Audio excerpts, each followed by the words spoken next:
دیں اگر تم چاہتے ہو کہ اللہ تمہیں اپنا محبوب بنا لے، اللہ تمہیں اپنا محبوب بنا لے، تو پھر فاتبعونی، میرے محبوب کی اتباع کرنے والے بن جاؤ، میرے محبوب کی اتباع کرنے والے بن جاؤ۔ اور میں نے قاعدہ کیا ہے کہ جب تک محبت نہ ہو اتباع تو دور کی بات ہے، انسان ایمان بھی نہیں لاتا۔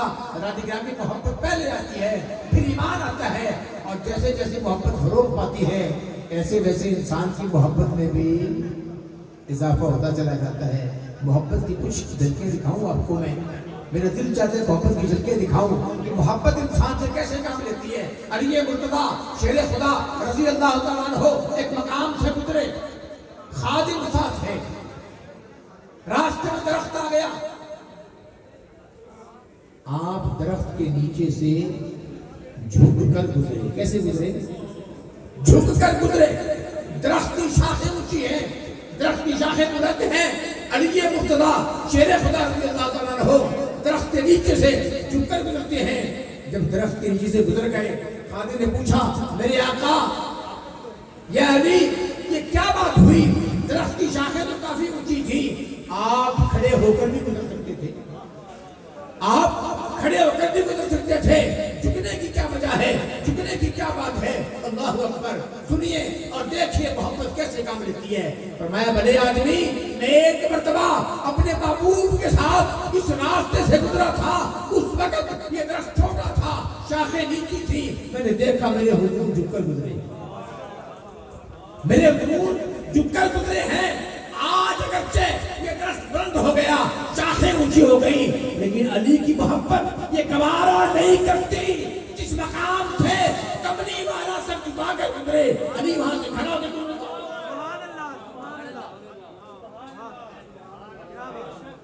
جس مقام سے کملی والا سر جھکا کر گزرے، علی کی جرأت نہیں، علی کی مجال نہیں، علی کی ہمت نہیں کہ اس مقام سے سر اٹھا کے گزر جائے۔ حضرت سیدنا عثمان غنی رضی اللہ تعالیٰ عنہ، عزیزان گرامی، وضو کیا اور وضو کرنے کے بعد آپ نے مسکرانا شروع کر دیا۔ وضو کیا اور وضو کے بعد مسکرانا شروع کر دیا۔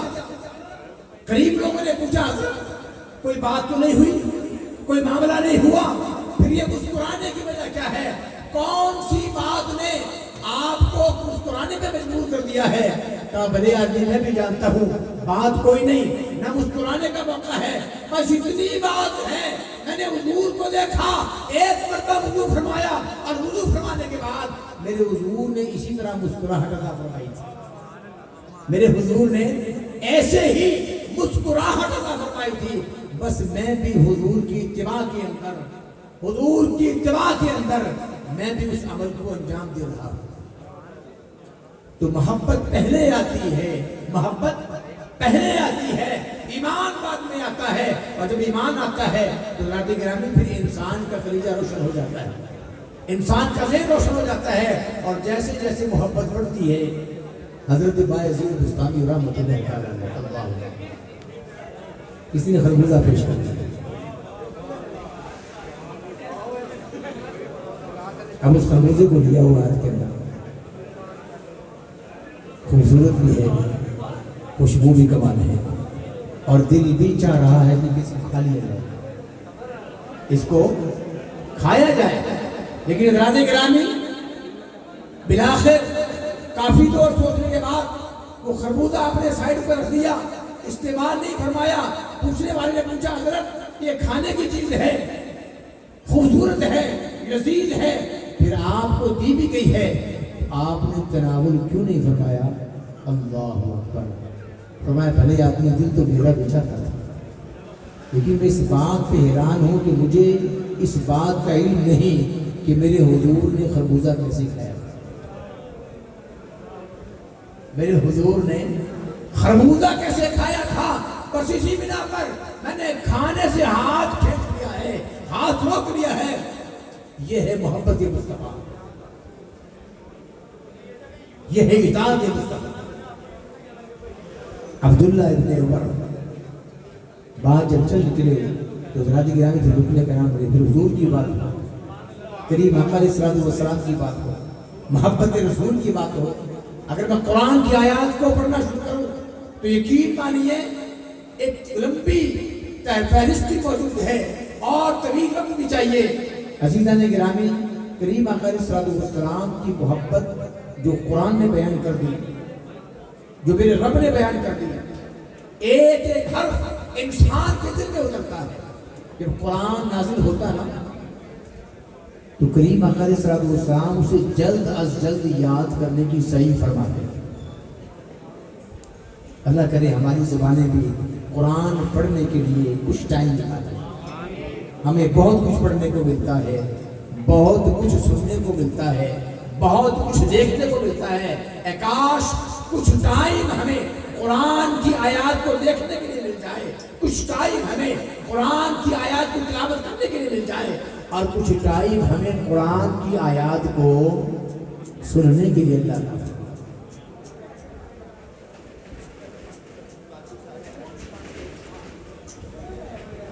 عزیزان من، تو کریم آقا علیہ السلام جب آیات نازل ہوتی انہیں جلد از جلد یاد کرنے کی کوشش فرماتے ہیں۔ اور آپ جانتے ہیں کہ جب کسی کام کو جلدی میں کیا جائے نا، جب کسی کام کو جلدی میں کیا جائے تو اس میں بھی مشقت کا ایک پہلو ہوتا ہے۔ تھکاوٹ انسان کے غالب جلدی آ جاتی ہے۔ اگر آپ اطمینان سے کام کرتے ہیں، سکون سے کام کرتے ہیں تو زیادہ محترم وہ کام کا معاملہ اور ہو جاتا ہے، لیکن جب آپ قدر ادرت سے کام لیتے ہیں، جلد بازی سے کام لیتے ہیں، تو پھر انسان پر ایک مشقت کا پہلو بھی سامنے آتا ہے۔ جب کریم آقا علیہ السلام کو مشقت میں پڑھتے دیکھا تو رب نے فرمایا، سنیے، لا تحرک بہ لسانک لتعجل بہ، محبوب اپنی زبان اقدس کو اس تیزی سے حرکت نہ دے کہ مشقت میں پڑ جائے۔ اِنَّ عَلَيْنَا جَمْعَهُ وَقُرْآنَهُ، پیارے قرآن کو آپ کے سینہ انور پہ اتارنا بھی ہمارا کام ہے۔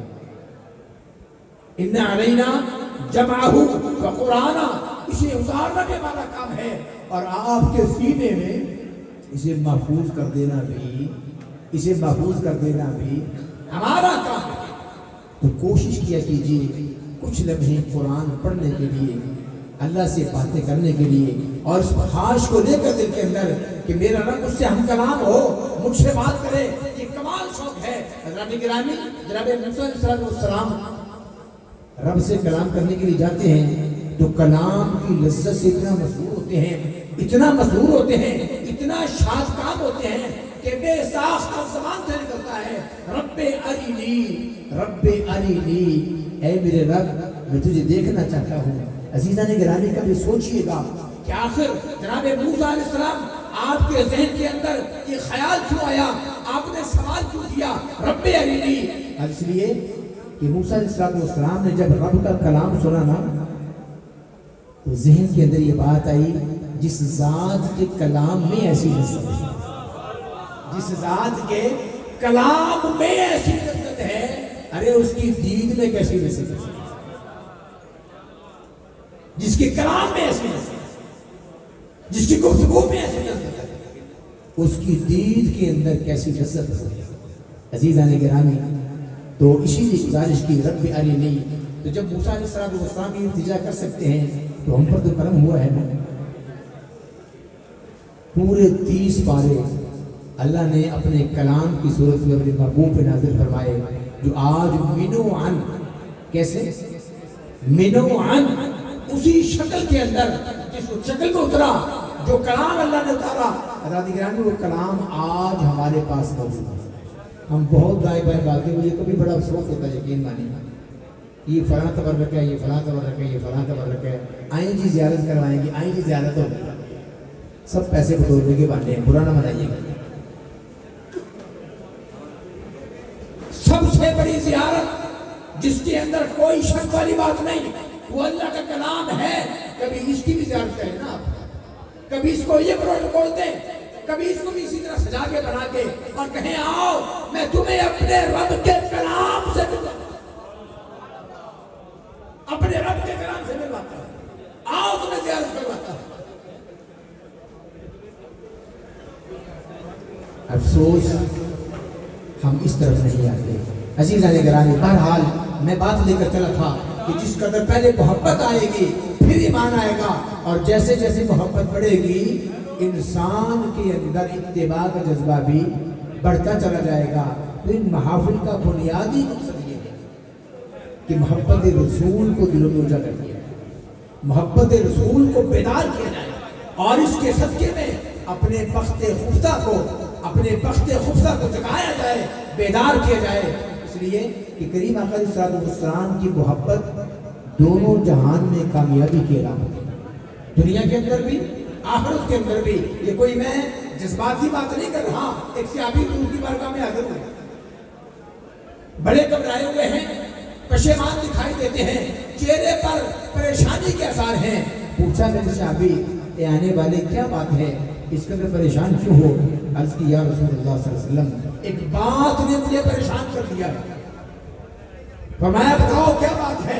آقا جب بھی پریشانی آتی ہے، جب بھی دکھی ہوتا ہوں، جب بھی پریشان ہوتا ہوں، آپ کی بارگاہ میں آ جاتا ہوں، چہرے انور کو دیکھتا ہوں، بس تک لیتا ہوں، چہرے انور کو تک لیتا ہوں، میری ساری کلفتیں، ساری پریشانیاں دور۔ آقا ایک بات ذہن میں آئی، اور وہ بات یہ کہ قیامت کے دن جنت کے اندر یقیناً آپ کا مقام بلند ہوگا، ہم جیسے گنہگار بچانے کہاں پہ ہوں گے؟ یہ ذہن میں بات آ رہی ہے۔ اللہ نے جنت عطا فرما دی، پھر بھی آپ کا مقام بلند ہوگا، ہم اس مقام پہ نہیں ہوں گے۔ لیکن آقا آپ کو نہیں دیکھیں گے تو دل کیسے لگے گا؟ اطمینان قلب کیسے ملے گا؟ سکون کیسے آئے گا؟ اللہ اکبر، اللہ اکبر۔ میرے کریم آقا علیہ السلام کی زبان پاک سے جو کلمات نکلے سنیے اور ایمان تازہ کیجئے۔ فرمایا المرء مع من احببتا، انسان جس سے محبت کرتا ہے اسی کے ساتھ قیامت کرتا ہے، جس سے محبت کرتا ہے۔ ہم اسی محبت کو جگانے کے لیے، بیدار کرنے کے لیے حضرات گرامی میں خوش آمدید کہتا ہوں کہ جہاں جہاں تک آوازیں پہنچی اور محبت والے بھی جمع ہو گئے، بالکل ایسے جمع ہوئے جیسے شمع کی پروانہ کے جمع ہوئے۔ اللہ آپ کا مل بیٹھنا قبول فرمائے، اور یہ چند لمحے بیٹھنا حضرات گرامی میری اور آپ کی بخشش کا اللہ ذریعہ بنا دے۔ آئیے محفل پاک کا باقاعدہ آغاز کرتے ہیں تلاوت کلام پاک سے۔ وہ اب تک تلاوت کلام پاک کی بات